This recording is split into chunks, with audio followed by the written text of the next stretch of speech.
Assalamualaikum warahmatullahi ta'ala wabarakatuh. Bismillahirrahmanirrahim. Kali ini saya mencoba untuk mentafsirkan tanpa ada unsur pembelaan ataupun unsur nyinyir kepada Gus Muafiq terkait video yang membuat gaduh dari statement Gus Muafiq. Insya Allah saya sudah berulang kali memutar dan mendengarkan video tersebut. Hemat saya bahwa Gus Muafiq itu lagi menceritakan bahwa kelahiran Nabi dari dulu, baik itu Nabi Ibrahim, Nabi Musa, Nabi Isa, termasuk Kangjeng Nabi Muhammad SAW. Kelahiran para nabi itu banyak yang tidak menghendaki. Bahkan dari musuh-musuh Allah, musuh-musuh agama Allah, itu banyak yang mengincar sampai akan membunuh jika terlahir nabi-nabi yang dijanjikan. Itu pertama. Kemudian kedua, bahwa Allah mengangkat seorang nabi itu memang hampir tidak diduga. Bukan dari keluarga ningrat, bukan dari keluarga kerajaan, tapi orang biasa. Bahkan sedikit agak aneh kalau menurut nalar pikiran manusia. Nabi Ibrahim malah bapaknya seorang pemahat patung berhala. Nabi Musa itu malah anak yang ditemukan terapung di Bengawan.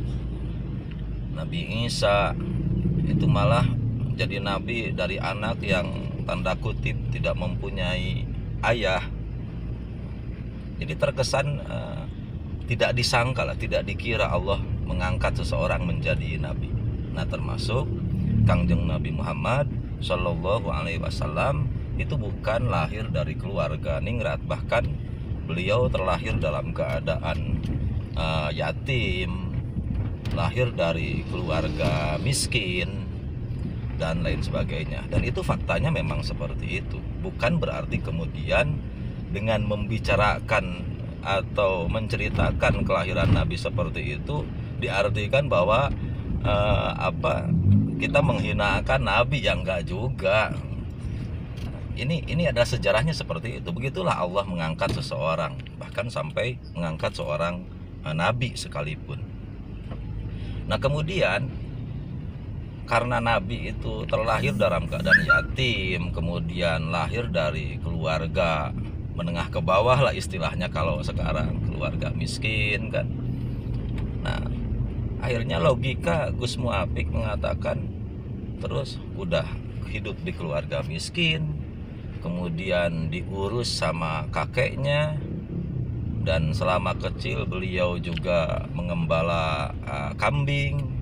Nah, cerita-cerita semacam itu sehingga muncul pikiran dalam pikiran Gus Muafiq,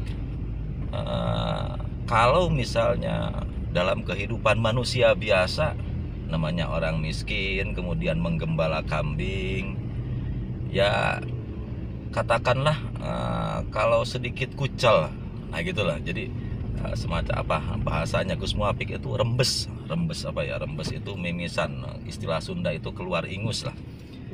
Bukan berarti kemudian Gus Muafiq mengatakan Nabi ingusan, juga enggak.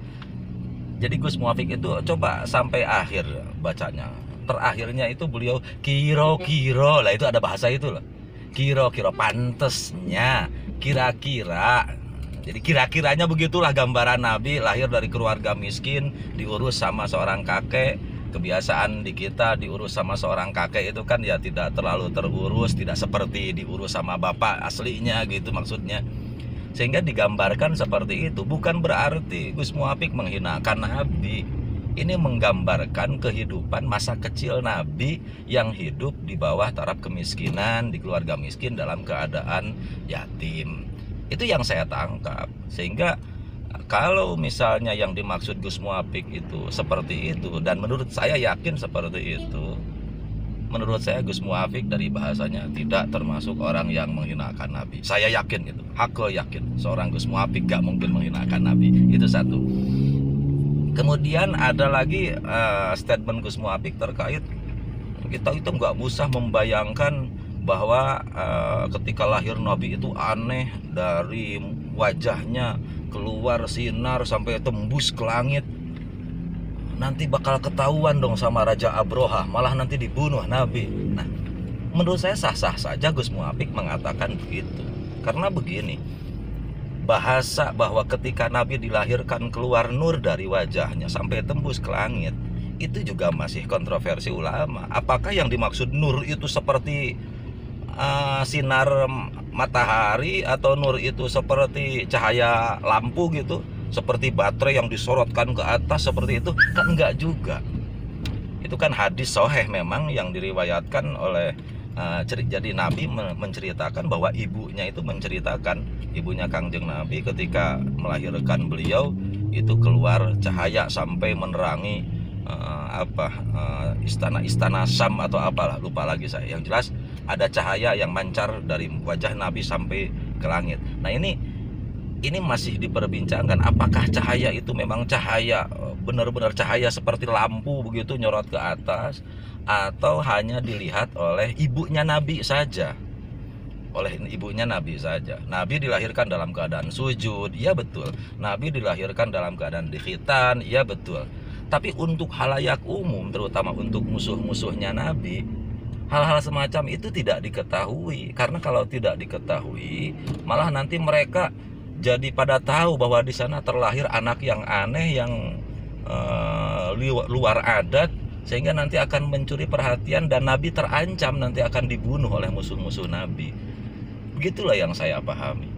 Ini memang saya merasa gimana ya, merasa khawatir lah dari sekian banyak kebaikan seorang Gus Muafik, dari kebaikan ceramahnya yang begitu menyejukkan, sekian banyak ceramah Gus Muafik, dan tidak pernah dari bahasa Gus Muafik kemudian menghinakan Nabi dan lain sebagainya. Hanya dengan bahasa kiasan semacam itu kemudian banyak orang berbondong-bondong akhirnya menolak Gus Muafik, dipelesetkan menjadi bukan Gus Muafik tapi Gus Munafik sekarang. Masya Allah, ini bangsa kita itu bangsa seperti apa sehingga gampang ngambekan, gampang suudonan. Masya Allah, apa sih, sebelum kita statement apapun biasakanlah tabayun. Datanglah ke Gus Muafik, datang ke sana, klarifikasi, tabayun, apa sih Gus, maksud Anda itu apa? Nah, kalau bagi saya sebelum tabayun, saya lebih baik husnudon terhadap seseorang, apalagi yang sudah dianggap sebagai kiai, sebagai dai, sebelum benar-benar tabayun, sebelum benar-benar jelas permasalahannya. Jadi mohon kiranya untuk kita semua saling memaklumi, dan saya kira semua yakin seorang Gus Muafik gak mungkin menghinakan Nabi. Itu pendapat saya. Terserah pendapat kalian. Mudah-mudahan bermanfaat. Wallahul muwafiq ila aqwamit thoriq. Wassalamualaikum warahmatullahi wabarakatuh.